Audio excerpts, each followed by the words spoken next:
పుకు చేరుకుంది. 1316 అల్లావుద్దీన్ చనిపోయాడు. అతని తర్వాత సింహాసనమెక్కింది అతని కొడుకు ముబారక్ షా. ఇతను తన తండ్రికి పూర్తి ఆపోజిట్. రాగానే తండ్రి పెట్టిన కఠినమైన చట్టాలన్నీ తీసేశాడో, వేల మంది ఖైదీలను వదిలేశాడు. దీంతో ప్రజలంతా హమ్మయ్యా అనుకున్నారు, స్వేచ్ఛగా ఊపిరి పీల్చుకున్నారు.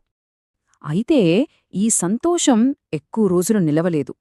ముబారక్ షా పాలన మొత్తం విలాసాలు, విపరీతమైన పనులతోనే నిండిపోయింది. చరిత్రకారులు ఏం చెప్తున్నారంటే అతను దర్బార్లో ఆడవాళ్ల బట్టలు వేసుకుని తిరిగేవాడట. కొన్నిసార్లు ఒంటిమీద నూలుపోగు లేకుండా పూటుగా తాగి తిరిగేవాడట. అతని ఈ విచిత్రమైన ప్రవర్తన సుల్తాన్ పదవికే అవమానం తెచ్చిపెట్టింది. సామ్రాజ్య పునాదుల్నే కదిలించేసింది.